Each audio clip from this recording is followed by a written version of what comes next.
Next होगा हमारा dryness fraction का मेजरमेंट, ड्राइनेस फ्रैक्शन क्या होता है। और लास्ट टॉपिक जो होगा वो होगा स्टीम फॉर्मेशन या स्टीम जनरेशन, यानी स्टीम की जो उत्पत्ति हो रही है वो किस तरीके से हो रही है। कुछ इंपॉर्टेंट टर्म जैसे कि हमने पहला डिस्कस किया था, पहला टॉपिक जो होगा हमारा पहले आता है compressed liquid and saturated liquid, यानी ये दोनों चीज़ें होती क्या हैं। देखिए पहला चीज़ क्या है, liquid that is not about to vaporize, यानी वह द्रव्य जो कि जिसकी वाष्प नहीं बन रही है या जिसमें वाष्प नहीं बन रही है या जो अभी वाष्प बनने लायक नहीं हुआ है, that is known as compressed liquid. देखिए इसकी कंडीशन क्या है कि अगर आपका जो नॉर्मली अगर टेम्परेचर एक एटमॉस्फेयर प्रेशर और 20 डिग्री सेल्सियस के ऊपर है, then it will not vaporize. So हम ये कह सकते हैं कि इस कंडीशन के ऊपर जो हमारा वाटर होगा that is known as compressed liquid. Second अगर हम बात करें कि हमारा सैचुरेटेड लिक्विड क्या होता है, तो सैचुरेटेड लिक्विड वह लिक्विड होगा जो कि वेपराइज होने वाला है या स्टार्ट होने वाला है, वेपराइजेशन जिस लिक्विड के अंदर स्टार्ट होने वाला है वैसा लिक्विड हम क्या कहेंगे, saturated liquid. Liquid that is about to vaporize is called saturated liquid. इसके लिए कंडीशन क्या है, इसके लिए कंडीशन है कि आपका जो प्रेशर आपका 1 एटमॉस्फेयर और टेम्परेचर अगर 100 डिग्री सेल्सियस है, जो कि बॉइलिंग पॉइंट है टेम्परेचर वाटर का, तो अगर 100 डिग्री सेल्सियस पे आपका वाटर पहुंच गया है then it is just about to vaporize. कुछ नेक्स्ट टर्म्स आती है हमारी saturated vapour and super heated vapour. Saturated vapour क्या होगा, a vapour that is about to condense, यानी जिस वेपर के अंदर से अब आपके जल के कण बनने वाले हैं, ऐसे वेपर को हम क्या कहते हैं, सैचुरेटेड वेपर। यानी क्या हो रहा है यहाँ पे, सैचुरेशन हो रहा है, आपके भाप से आपका द्रव्य बन रहा है, लिक्विड बन रहा है। ऐसा फॉर्मेशन जिसमें आपका जो भाप है वो कंडेंस होने वाली है, that is known as saturated vapour. Super heated vapour, अगर हम कंडीशन की बात करें कि सैचुरेटेड वेपर कहाँ पर होगा, तो इसके लिए condition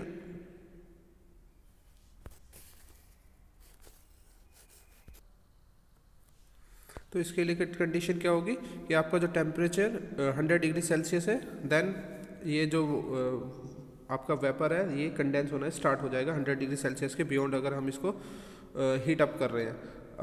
a vapour that is not about to condense, यानी ऐसा कोई वेपर जो कंडेंस नहीं होने वाला है, यानी अगर हम किसी वेपर को फर्दर हीटिंग दे रहे हैं तो क्या होगा कि वेपर धीरे धीरे क्या है, ड्राई सैचुरेटेड स्टेट में चला जाएगा, वो सुपर हीट होना स्टार्ट हो जाएगा।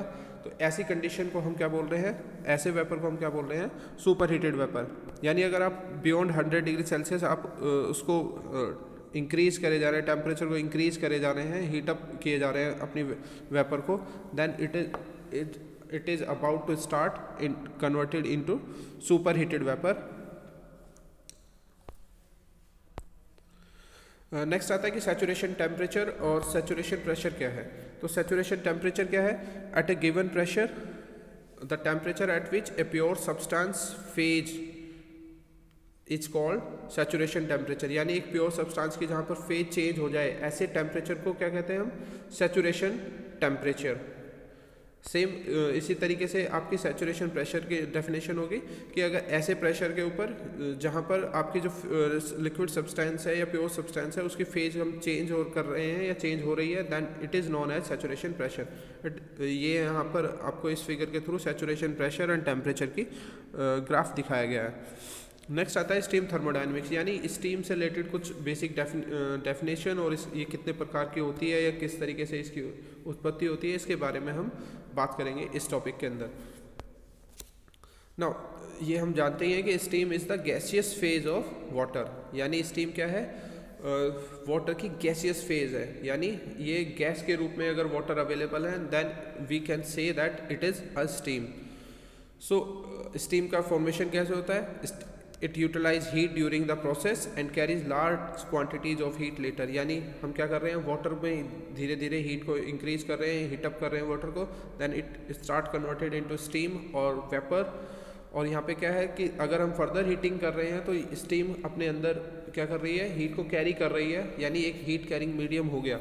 अब अगर ये हीट कैरिंग मीडियम है, so it can be use as a working substance for steam engine. तो हम ये कह सकते हैं कि अगर हीट कैरी कर रही है कोई भी लिक्विड, तो ये हमारे स्टीम इंजन के लिए क्या करेगा, एक वर्किंग सब्सटेंस या फ्यूल का काम करेगा। अब स्टीम के अगर फॉर्मेशन की बात करें तो स्टीम का जो फॉर्मेशन होता है that is done by boilers at a constant pressure. अब स्टीम का जो फॉर्मेशन है हम, या स्टीम की जो प्राप्ति है हम दो तरीके से कर सकते हैं। या तो हम आइस से हम स्टीम का फॉर्मेशन कर सकते हैं या जनरेशन कर सकते हैं, या दूसरा तरीका हमारा ये होगा कि हम क्या करें कि अपना वाटर से डायरेक्टली स्टीम का प्रोडक्शन कर सकते हैं। अब स्टीम के प्रकार देखें तो स्टीम 3 प्रकार की होती है हमारे पास। वेट स्टीम यानी ऐसी स्टीम जिसके अंदर वाटर वेपर और आपका गैसियस स्टेट यानी पार्शियली वेपर होंगे और कुछ लिक्विड होगा, then it is known as wet steam. Dry saturated steam क्या होगी कि at given pressure and temperature आपने क्या किया, उस ऐसी स्टीम जनरेट की या जनरेशन किया ऐसे स्टीम का जिसके अंदर कोई भी वाटर पार्टिकल नहीं है, देन ऐसी स्टीम को हम क्या कहेंगे, ड्राई स्टीम यानी शुष्क भाप। तीसरा होगा हमारा super heated steam. When a dry saturated steam is further heated, यानी हम क्या कर रहे हैं, ड्राई सैचुरेटेड स्टीम को हम फर्दर हीट कर रहे हैं, तो इससे क्या होगा कि ये धीरे धीरे इसके जो वेपर है उनकी क्वालिटी क्या होगी, इंक्रीज हो जाएगी, और ऐसी स्टीम को हम क्या कहेंगे, सुपर हीटेड स्टीम।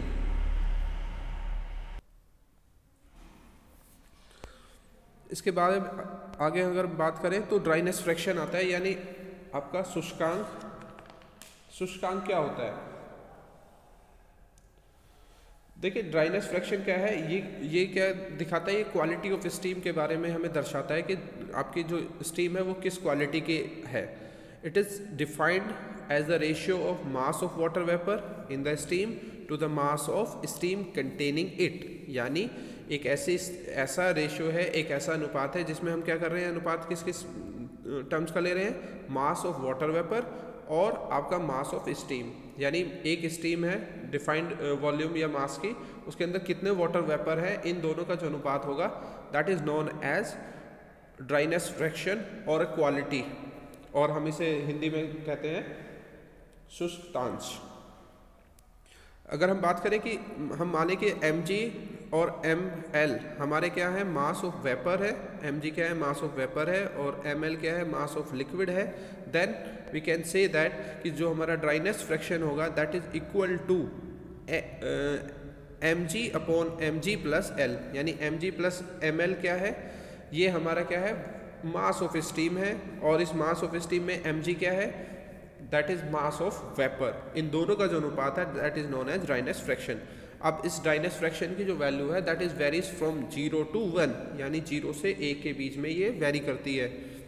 अब अगर हम बात करें कि ये 0 कब होगी, जब आपका जो वाटर है, सैचुरेटेड वाटर बिगिन आपका स्टार्ट करे क्या, बॉइलिंग स्टार्ट कर रहे हैं, then it is known as 0, यानी यहाँ पे क्या होगा, mg और mg प्लस mg, क्योंकि गैस अभी स्टार्ट हुई है यानी वेपर स्टार्ट हुए हैं फॉर्मेट होना, तो mg is negligible, so we can say that कि x की जो वैल्यू होगी दैट इज 0। अगर हम करें सैचुरेटेड वेपर की कंडीशन के बाद कि उस केस में x की वैल्यू क्या होगी, then it is equal to 1, यानी वहाँ पर क्या होगा, ml की वैल्यू क्या होगी, इक्वलेंट टू 0 होगी, यानी यहाँ पे क्या है, लिक्विड पार्टिकल क्या है उस स्टीम के अंदर 0 है, आपका कंप्लीटली वेपराइज्ड हो चुकी है वाटर, तो इसलिए हम क्या कह सकते हैं कि हमारे जो x की वैल्यू होगी दैट इज़ 1। सो अगर 1 है x की वैल्यू तो हमारी स्टीम क्या होगी, ड्राई सैचुरेटेड स्टीम है, और अगर हमारी x की वैल्यू 0 है then it is known as saturated water. अगर हम इन्हें स्पेसिफिक वॉल्यूम के टर्म में अगर हम ड्राइनेस फ्रैक्शन की वैल्यू कैलकुलेट करें तो हम इस तरीके से कर सकते हैं, let V is the total volume of liquid vapour. Liquid vapour में क्या आ रहे हैं, यहाँ पे वेट स्टीम भी आ रही है और ड्राई स्टीम भी आ रही है, then VF is the volume of saturated liquid and VG is the volume of saturated vapour. अब अगर और इसी के कॉरस्पेंडेंस में अगर हम मास के बारे में बात करें तो m क्या है, टोटल मास ऑफ स्टीम है, mg मास ऑफ गैस यानी मास of vapour, and ml is a mass of या mf is a mass of liquid. So m is equal to mf plus mg. This portion. And volume, total volume is vf plus vg.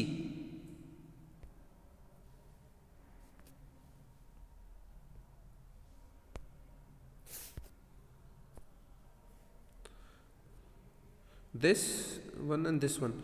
So in case of specific volume terms, then mv is equals to mf vf plus mg vg.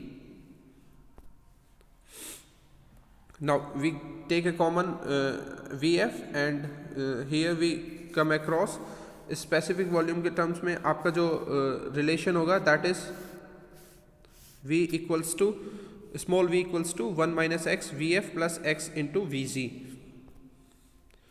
Where x is equals to mg upon m, vf is the यानी m क्या है, mass of steam है जहाँ पे water particles भी available हैं और gas यानी और वेपर भी अवेलेबल हैं, and vf is the specific volume of saturated liquid and vg is the specific volume of saturated vapour. और इन दोनों का अगर हम vf प्लस vg करें then it is known as specific volume of mixture of quality, यानी wet steam का जो स्पेसिफिक वॉल्यूम है दैट इज डेजिग्नेटेड बाय, ये हमें किससे दर्शाया गया है, v से. सिमिलरली हम यहाँ पर एंट्रोपी, एंथैल्पी और इंटरनल एनर्जी की भी कैलकुलेशन इसी ऊपर वाले फॉर्मूले के थ्रू कैलकुलेट कर सकते हैं. इसी के रेफरेंस में हम S, H और U यानी यहाँ पे एंट्रोपी,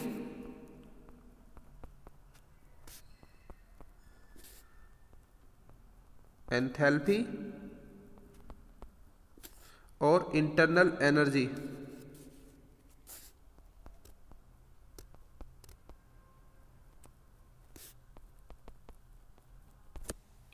की कैलकुलेशन हम क्या कर सकते हैं, इसके थ्रू कर सकते हैं. और v को हम इस तरीके से भी रिप्रेजेंट कर सकते हैं.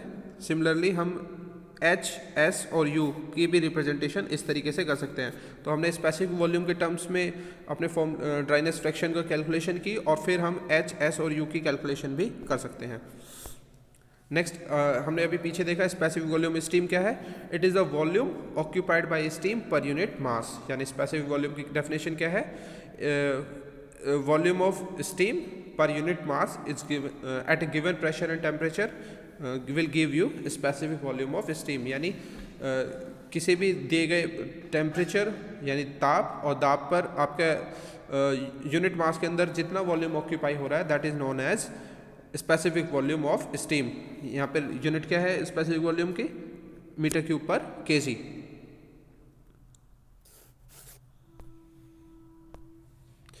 नेक्स्ट है स्टीम फॉर्मेशन से रिलेटेड कुछ बेसिक टर्मिनोलॉजी है हमारे पास. फर्स्ट आता है सेंसिबल हीट ऑफ वाटर, यानी सेंसिबल हीट हमारी, इसको दूसरे हिंदी भाषा में हम कहेंगे जल की गेय ऊष्मा. अब ये क्या है, ये है it is defined as the quantity of heat absorbed by 1 kg of water when it is heated from 0 degree Celsius to boiling point. यानी हमारे पास क्या है 0 डिग्री सेल्सियस पे वाटर अवेलेबल है, also known as ice. Ice हमारे पास है और हम क्या कर रहे हैं, ये जो आइस है इसे हम बॉइलिंग पॉइंट तक क्या कर रहे हैं, हीटअप कर रहे हैं. तो इस फ्रीजिंग 0 डिग्री सेल्सियस से बॉइलिंग पॉइंट तक जितने पर भी अमाउंट एब्जॉर्ब किया जाएगा वाटर के through that is known as sensible heat. Then next is latent heat of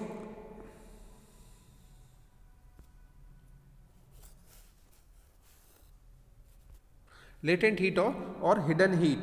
It is the amount of heat required to convert water at a given temperature and pressure into steam at same temperature and pressure.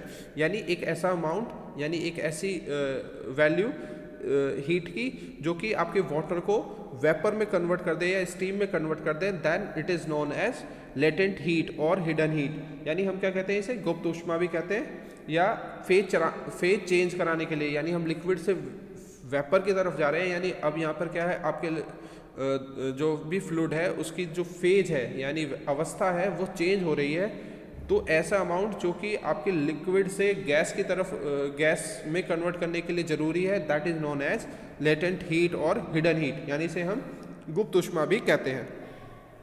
इसे जो represent किया जाता है that is represented by HF। Next आता है हमारे पास total heat. अब टोटल हीट क्या होगी? It is the summation of sensible heat and latent heat. यानी अब क्या है, 0 डिग्री सेल्सियस से आपका वाटर वेपर और स्टीम फॉर्मेट करने के लिए जितनी भी हीट रिक्वायर्ड होगी that is known as total heat और enthalpy of heat, wet steam. This is represented by this formula. यहाँ पे क्या है, this is known as sensible heat and this is known as latent heat. In case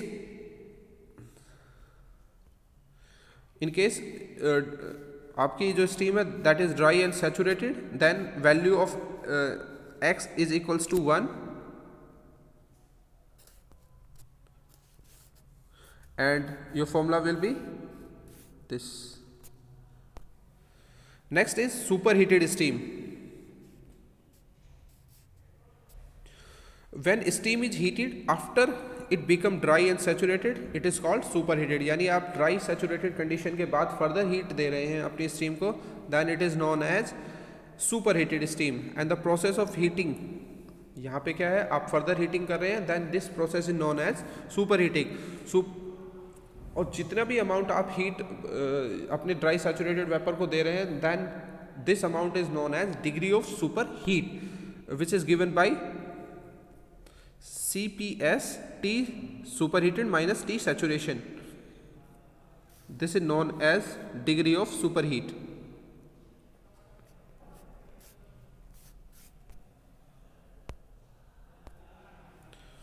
Where CPS is the specific heat of superheated steam at constant pressure. Now this will give you the this figure will give you the basic idea of steam formation, which will be discussed in the next lecture of steam generation.